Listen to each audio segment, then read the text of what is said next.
So here we are in the Northwold Estate.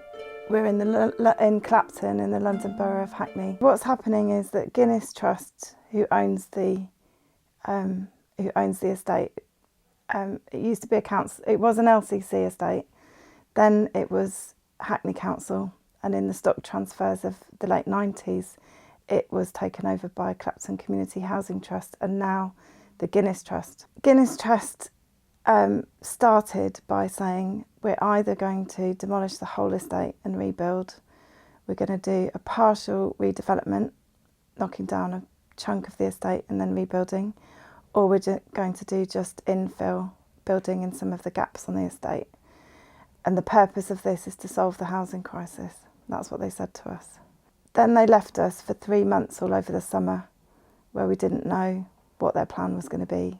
And they pretended to consult with us, which they didn't do at all, and hit us with their plan, their preferred plan, which is to demolish about a third of the estate, 11 blocks altogether, 150 homes. The blocks that they want to demolish are family homes. They're really nice flats. Structurally, absolutely nothing wrong with them. People live in them. There's many generations of families who live in some of them.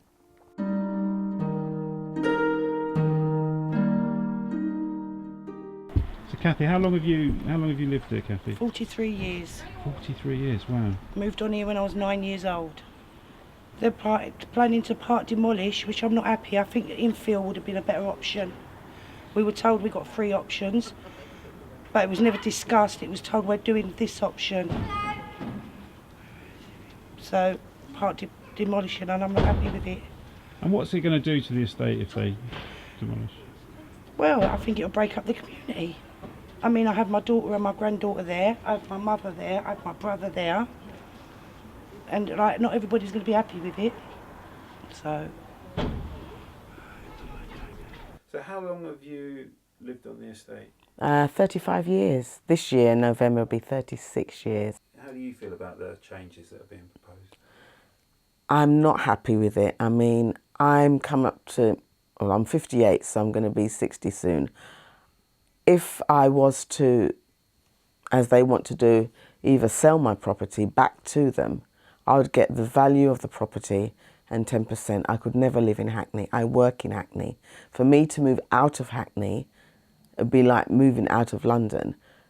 To actually commute back into Hackney for work is going to cost me more than what I'm paying now for my mortgage. I've nearly come to the end. This is my home. I don't want to leave it. And my children's home, for when they're ready, it's going to be there for them. And my grandchildren, hopefully. Leaseholders are being offered, even if they own their home outright, they are being offered a shared ownership flat on the estate. So they're moving from having a mortgage on a complete mortgage on a property to having only a partial mortgage on a property and paying rent on the other part, which is obviously not a very attractive deal, especially if you've paid off your mortgage. It's not a very helpful deal for anybody. This campaign is for leaseholders and tenants, and we're all joining forces to fight together for the whole community. At first, when I heard that they were planning on building extra homes on the estate, I thought that would probably be a good idea, that there be extra homes for people locally. But what it seems to be is that isn't the real thing driving them. The thing driving them is to maximise how much surplus they can produce. So that's been really, a really bitter shock to me. And then for that to be done on the basis of knocking down perfectly good homes, including my own, has made me really, really angry. And I feel like we have to do something about it. For, where will our kids live? Where will the kids of anyone who doesn't have exceptionally wealthy parents find a place to live in London?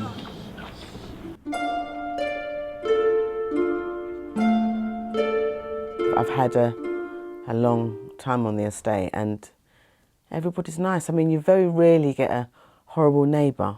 It's a nice place to be. You don't really hear of much problems. Maybe the housing in the sense of bit of damp here or things like that, but generally it's a nice area to be. It's not overcrowded, it's not messy. You don't get none of the, well, I don't know of any of the violence and all that. So, yeah, I do love it here. I do. I was born in Hackney. Hackney Hospital is where I was born. I've lived in Hackney all my life. I don't know anywhere else. And I don't want to be anywhere else. So you're actually going to be in one of the flats that's going to be demolished? Yeah, our flat is in one of the blocks that are earmarked for demolishing. It's a really nice block, really good flats. We've done lots of work to make it a little bit nicer, and we got a little garden, and it's a really good place to live. When we moved here about 12 years ago, me and my partner, we lived up the road in a private rented flat, and we came down, spent a bit of time around the estate and thought this is a really good place to bring up our kids. We had one then and we were just about to have a second. We moved in, we're in a shared ownership flat, and now we feel like that's going to be taken away from us, and we're going to find it very, very hard to live anywhere locally. So, it's really come as a body blow. I mean, I've lived here, like I said, 43 years, and a lot of the people, they've known me when I was a kid. I mean, the lady upstairs, one of the women upstairs, we grew up together on this estate. So I think it would destroy the estate, especially the community. My neighbours upstairs have been here longer than I have. The lady across the way, I think she's been here 40 odd years. So there's quite a few that was there before me, but there's quite a few that's come after me as well. I think I'm sort of in the middle at the moment in people, that's how long people's been there, how short. There's another generation, and I think there's 3 or 4 of them on the estate as a generation going through, and they're still here now. So they've been here a lot longer than I have. What's fantastic about the Northwold Estate is it's a really, really vibrant mixed community. It reflects Hackney, it reflects London. It's got people of all ages, lots of young families, lots of older people, and everyone in between. There's people of all different ethnicities, people with different kinds of jobs, different kinds of lives. We've got, on our estate, we've got it's like a microcosm of Hackney, the wonderful, multicultural, mixed, buzzing, real community of Hackney, and our estate reflects that absolutely brilliantly. It's one of the best things about living here.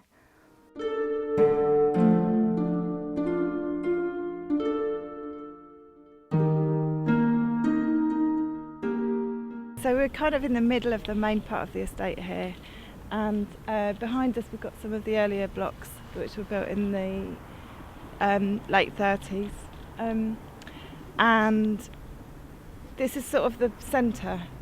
I've heard that there used to be a big tree here, a beautiful big, there's a debate whether it was an oak tree or a conker tree, but it was one or the other, a big lovely old tree that got killed by the last development work that was done here, and now there's a weird little sad palm tree instead.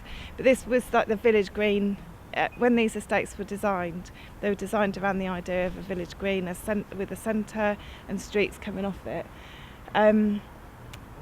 What's lovely about it is all this lovely open space. There's loads of open space. In the summer you can really see how green it is. There's loads of trees and it's really safe.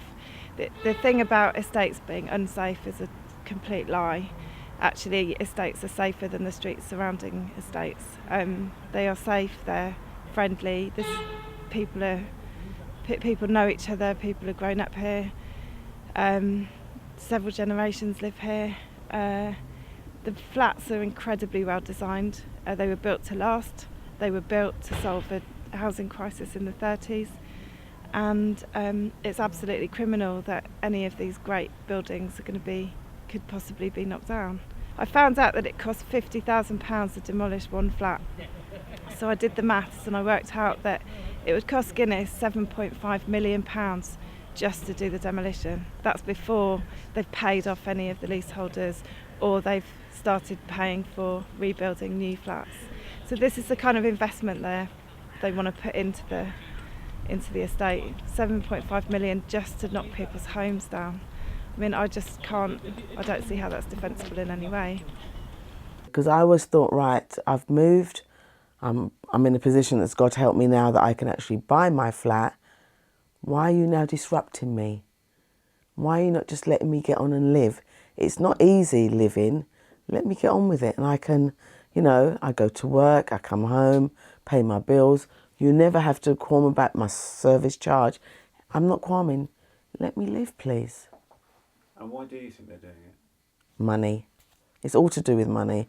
The more flats they can build, the higher they want to build it now. They get more people in, the people with money, so they can get money. It's a business now. It's not to do with, you know, somebody needs a home, so let me help them out. It's all to do with money and how they can make more money. The rich to get rich and the poor to get poorer. And what would you say to Guinness Trust? Just leave us alone. Do your infills. We ain't got we've got no objection with infill. Our objection is the demolishing of flats that don't need demolishing.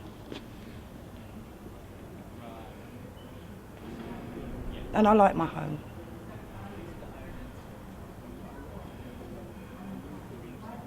And I don't want to lose it.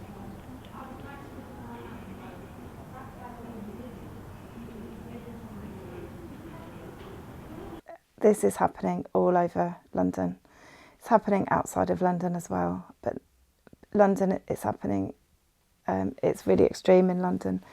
In Hackney, 18 council estates are being regenerated with a net increase of something like 80 new social homes and a